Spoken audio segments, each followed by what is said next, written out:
la suite de l'exercice, le flux net pour le corps numéro 2, flux net radiatif pour le corps 2, est égal à ce qui est perdu moins ce qui est gagné.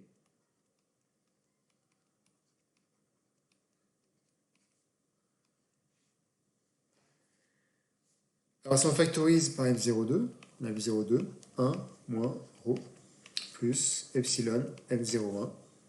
Or, 1 égale ρ plus epsilon pour un corps opaque. Et donc 1 moins ρ égale epsilon. Alors je vais dire alpha, on va dire rigoureusement, c'est alpha. Voilà. Absorbé plus réfléchi égale 1. Et donc on a ceci, et on sait que alpha égale epsilon, loi de Kirchhoff.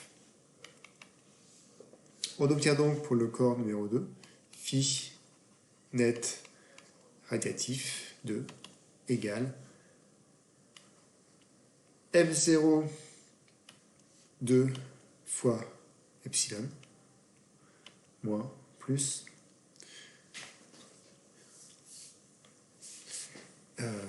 non, voilà, c'est un moins ici évidemment, le moins qui est là, moins epsilon F01. En factorisant, on trouve que c'est epsilon F02 moins F01. J'ai juste oublié la surface, donc j'ai travaillé sur un flux surfacique, donc c'est sur la surface. Voilà, c'est le flux surfacique. Donc finalement, on trouve que le flux échangé, le flux net radiatif entre les deux surfaces, est égal à S fois epsilon et la différence des deux. Donc si on prend la surface 1 comme référence, par exemple, on aura donc F01 moins F02.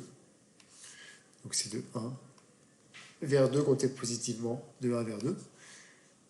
Alors on peut vérifier que justement la surface 1, faire un bilan aussi sur la surface 1. Le bilan de la surface 1 correspond à ce qui a été mis, je vais changer de couleur.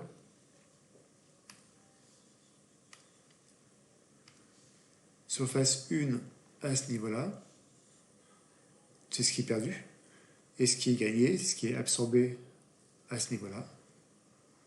Voilà. Perdu, on a donc epsilon F01. Et gagné, on va avoir alpha F02, c'est-à-dire epsilon F02. La différence des deux me donne le flux net radiatif pour le corps numéro 1, qui vaut donc epsilon F01 moins F02, en comptant positivement ce qui part de la surface. Les deux flux radiatifs ici sont opposés, donc c'est pareil, j'ai divisé par la surface. Les deux flux radiatifs sont opposés parce qu'on change de référence. Alors si on a une influence totale avec un corps, ici 1, qui est un corps gris, entouré d'un corps noir, mais j'ai dit que ça pouvait être un pseudo-corps noir si l'enceinte est très grande devant ceci. Tous les rayons qui partent de 1 arrivent sur 2.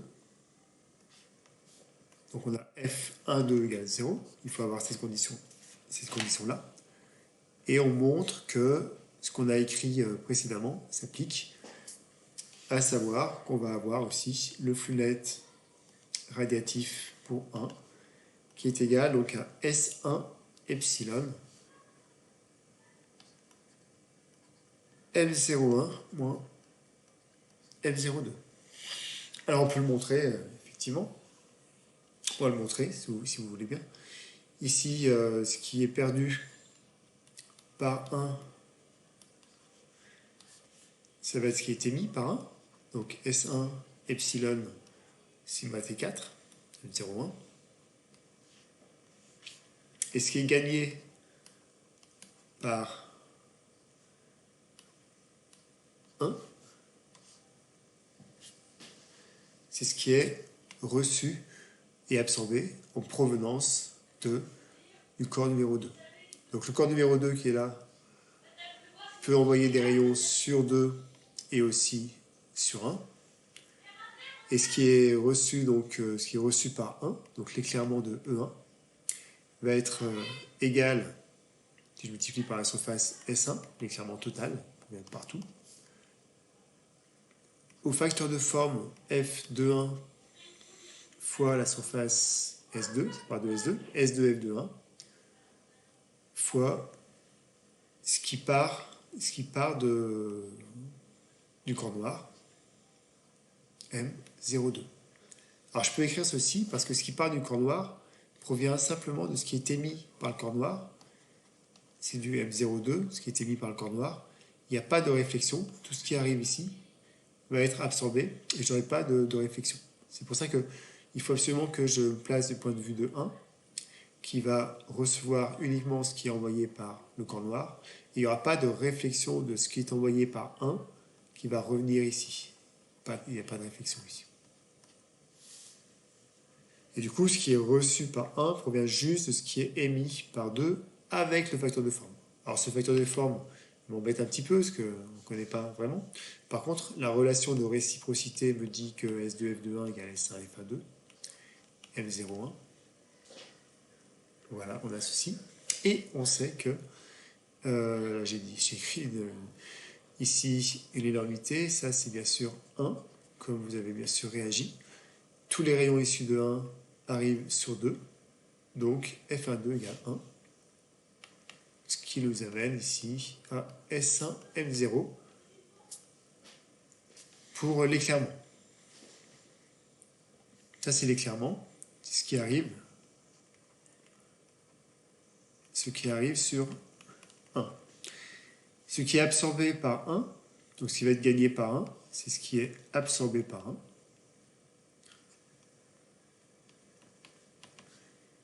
Et tout simplement alpha fois ce qui arrive sur 1. Donc alpha S1 F01. Absorbé égale alpha fois l'éclairement. Et l'éclairement, c'est ce terme-là. L'éclairement total, quoi. D'accord ?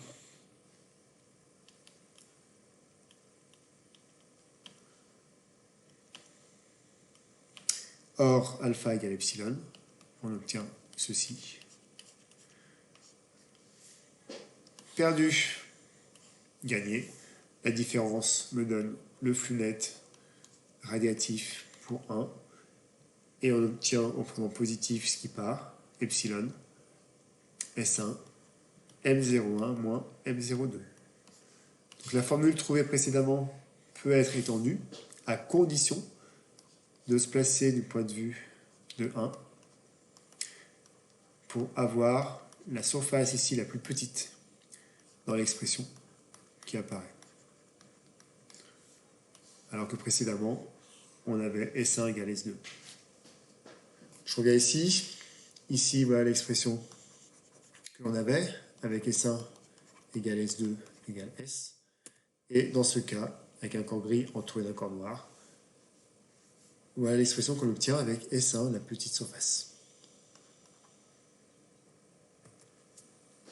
Alors sur le corps gris, ça se complique un petit peu parce que on peut avoir donc un flux émis en epsilon 1, F01. Et ce flux émis va être absorbé, donc alpha 2 ici, epsilon 1, F01, mais aussi réfléchi, ρ 2, epsilon 1, M0, 1, etc. Et pareil, de ce côté, ça va être pareil. Donc ça va devenir un petit peu compliqué. Et puis on complexifie un petit peu aussi lorsqu'on n'est pas en influence totale. Ici, on rajoute en plus les facteurs de forme, F12, F21, etc. Voire même des facteurs de forme, si les plans sont concaves, F11, qui peuvent rayonner sur eux-mêmes. C'est pour ça qu'on est bloqué, on est un petit peu bloqué, on peut y arriver, mais c'est un petit peu compliqué avec les coefficients, et qu'on va introduire une nouvelle grandeur qui s'appelle la radiosité. Alors la radiosité, c'est ce qui part au niveau de la surface. On peut avoir un flux émis ou un flux réfléchi, peu importe. C'est ce qui part de la surface, qui part. Émission plus réflexion, on l'appelle la radiosité. C'est une grandeur qui est en watts par mètre carré. Et puis ce qui arrive, ici, peu importe d'où ça arrive, on l'appelle l'éclairement. Et on peut faire un bilan sur notre surface 1, un flux net, avec ce qui part et ce qui arrive. C'est-à-dire qu'ici, on fait un bilan, finalement, juste devant la surface. C'est pas si on fait le même bilan, mais vraiment dans la surface ici. Dans la surface, ce qui est vraiment perdu par la surface, c'est ce qui est émis par des processus microscopiques. Les photons sont émis, c'est l'émittance. Et le gain d'énergie véritable, ça va être ce qui est absorbé par les atomes, les photons absorbés par les atomes de la matière, qui vaut alpha, coefficient d'absorption, fois. On retrouve les coefficients ici, on sait que alpha égale epsilon. Et si on fait le bilan, on a donc epsilon f0 moins alpha e que multiplie la surface. Et ce qui est en fait epsilon s f0 moins epsilon s e, puisque alpha égale epsilon. Que dire de plus à droite? Donc j'ai noté quelques petits rappels. On parle de corps gris, on tient compte des réflexions. Un corps gris, ça émet moins qu'un corps noir. Ça absorbe aussi moins qu'un corps noir. Les coefficients d'absorption sont égaux aux coefficients d'émission. Pour un corps opaque, taux égale 0. Et donc on a 1 égale alpha plus ρ. Ou encore ρ plus epsilon égale 1. Et puis pour un corps noir, qu'est-ce qu'on a? Et bien on a ceci, parce qu'effectivement, si on a une surface qui émet un rayonnement en epsilon f0 et que cette surface est éclairée par ici un éclairement E qui va être réfléchi. Donc on a ρe qui part aussi. On peut dire que ce qui part finalement, J, c'est égal à epsilon f0 plus ρe. Avec ρ qui est égal à 1 moins epsilon pour un corps opaque. Et si on a un corps noir, ρ égale 0, et on a, dans ce cas-là, J égale M0. Donc ça, c'est peut-être à relever. Alors, dans cette nouvelle diapo, on va introduire les facteurs de forme et introduire une troisième équation. Puisque là, en fait, on a obtenu deux équations qui vont nous servir dans les problèmes. Une première équation du flux net, une deuxième équation du flux net, qui permet d'introduire les grandeurs J, E et M0. Ici, on va s'intéresser à l'éclairement qui intervient dans les deux formules précédentes. C'est ce qui arrive sur la surface qu'on étudie. Ça arrive d'où? Ça arrive de la surface 2, 3, 4, 5, s'il y a 5 surfaces. Ici, on va étudier le cas avec deux surfaces, en supposant ici que l'on écrit J2 et J3, les radiosités des surfaces 2 et 3. Alors, ce qui va arriver sur la surface 1, son éclairement, S1, 1, c'est l'énergie qui arrive. Elle n'arrive pas nulle part, elle arrive forcément d'une surface. À moins qu'on ait un flux parallèle, un flux d'une lampe ou solaire qu'on connaisse. Mais si on connaît les températures des surfaces, on va s'intéresser aux autres surfaces. Et ce qui provient des autres surfaces, c'est J2 et c'est J3.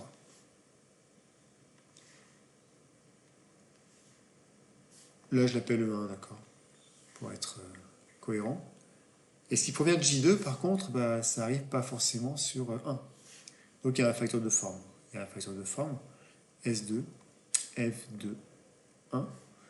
Et ici, un facteur de forme F3, 1, que multiplie S3. Et voilà comment on obtient la formule de l'éclairement en fonction des radiosités des surfaces qui interagissent. Et si on généralise un petit peu, avec le symbole somme, on peut écrire que SE, donc SE1, égale FI1, etc. etc. Voilà, j'ai pris le cas de surface plane, hein. Mais on peut avoir une surface effectivement convexe. Dans le cas de surface convexe, peut-être qu'il faudra tenir compte aussi du rayonnement qui part de 1 et qui arrive sur 1 avec un facteur F1.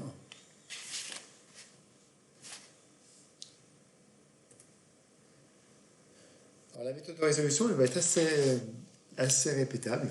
Pour chaque surface qu'on va avoir un problème, il faudra d'abord s'intéresser à savoir si c'est un corps noir ou un corps gris. Et puis, on va à chaque fois exprimer le flux net en fonction de la radiosité et de l'éclairement. Exprimer le flux net en fonction de l'émittence et de l'éclairement. Et ensuite, exprimer l'éclairement en fonction des différentes radiosités et des facteurs de forme FJ. Puis peut-être qu'il faudra analyser le problème, il faudra sans doute analyser le problème pour savoir quelles sont les températures connues, quelles sont les puissances connues. Alors généralement, les puissances sont reliées au flux net. On le verra. Par exemple, si vous avez ici quelque chose qui est chauffé par une résistance électrique et qui on considère qui est isolé ici, et ben ça va émettre un rayonnement. La puissance électrique qui est ici va être transmise à la partie qui est là et qui va rayonner. Et on aura donc la puissance ici qui va être finalement transformée en rayonnement, flux net radiatif qui va partir de la surface que j'appelle surface 1, qui peut être la surface tout autour. Et puis il y a peut-être aussi de la convection, convectif, des pertes par convection, et éventuellement des pertes par conduction. Si vous avez des pieds ici, il peut y avoir des pertes ici par conduction. Donc c'est un bilan d'énergie, un bilan de puissance. Puissance entrante égale puissance sortante. Donc on verra ça, donc il faudra analyser le problème pour essayer de se raccrocher notre méthode à l'énoncé du problème. Donc c'est ce que je note ici, faire des bilans thermiques sur des objets pour relier les différents flux rayonnés aux autres flux ou aux autres puissances.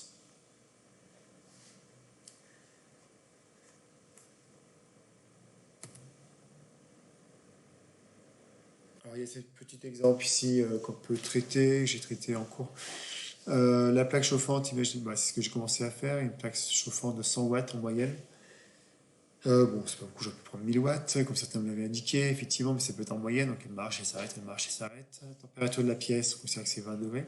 La surface de la plaque chauffante qui émet, qui est chaude et qui émet, c'est 20 cm², par exemple, et puis epsilon de la plaque chauffante, c'est 0,9, et epsilon de l'enveloppe, c'est 0,95. Alors, c'est quoi l'enveloppe? L'environnement, quoi. Ici, on imagine qu'on a des murs, voilà, d'epsilon 0,95. Alors 0,95, ça veut dire que le rayonnement qui va être reçu, il va être absorbé à 95%. Donc il y a très peu de rayonnement qui est réémis. Et sur les 5% qui est réémis, il y a très peu de chances que ça revienne sur la plaque. Donc je vais pouvoir dire que le mur, ici, joue le rôle d'un pseudo corps noir, ce qui va simplifier un petit peu les équations. Alors dans ce problème ici, on va peut-être commencer à mettre en équation les choses. Vous avez donc un flux qui est émis. Ce flux émis, il va être en S, epsilon plaque, T plaque, puissance 4. D'accord. Il y a un flux quand même qui peut être absorbé en provenance de l'environnement. Et puis on a la résistance chauffante qui chauffe le dispositif qu'on considère isolé par en dessous avec pas de perte par convection. On peut éventuellement avoir des pertes par convection, pourquoi pas. On les négligera par la suite si on veut faire des approximations. Donc on veut la température de la plaque. Il est évident que la plaque va chauffer, plus elle est chaude, plus elle émet un rayonnement important, plus elle va perdre de l'énergie. Donc plus on la chauffe, plus elle perd de l'énergie. Et au fil du temps, ça va s'égaliser pour converger vers une température stable. On peut imaginer que la température, au fil du temps, va converger vers une asymptote, va se stabiliser.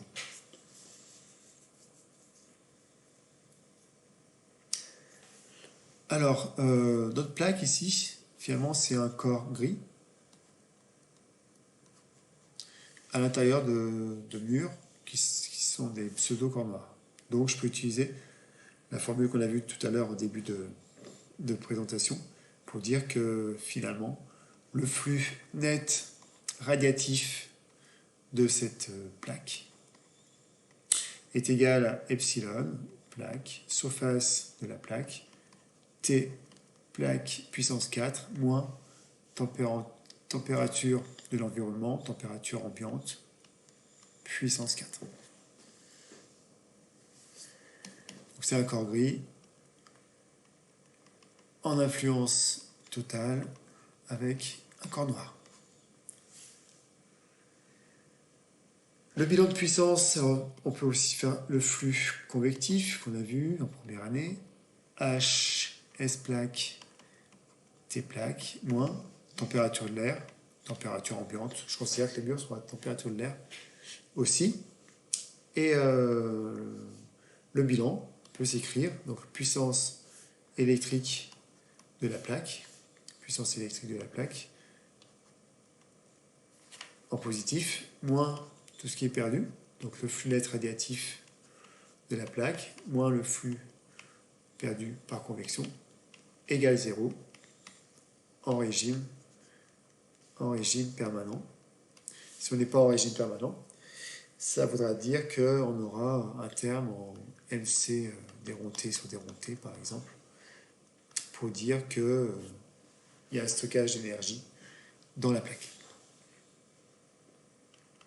Alors pour trouver la température de la plaque, on a un petit souci, c'est qu'on a T4 ici, un terme en T4, et là un terme en T. Donc si on a une équation du type alpha T4 plus bêta T, alors je ne vais pas lui prendre alpha, parce qu'alpha c'est le coefficient d'absorption, peu importe, je prends petit a. Ici, AT4 plus BT plus C égale 0. Enfin, ça, c'est pas facile de résoudre. Puis en plus, c'est même pas T4, c'est T4 moins T ambiant, etc. Bon, ça change rien, on peut isoler effectivement ça. Donc ça, on peut résoudre, mais c'est pas forcément facile. Donc une première application directe, c'est de dire le flux convectif, je le néglige. Quelle est la raison pour le négliger?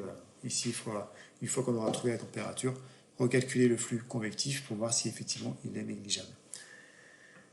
Ou autrement, on pourra aussi linéariser les choses en disant que si on linéarise ça, on peut écrire T4 moins TA puissance 4. Peut-être qu'on peut l'écrire en fonction de T moins TA fois quelque chose d'autre. C'est l'objet de ce qu'on appelle la linéarisation. Voilà, qu'on verra prochainement. Autre façon de faire, c'est de le faire de façon graphique. Graphique, vous tracez votre fonction ici que vous appelez f de t, vous la tracez, et cette fonction, lorsqu'elle coupe l'axe 0 ici, vous donne la valeur cherchée, température de la plaque.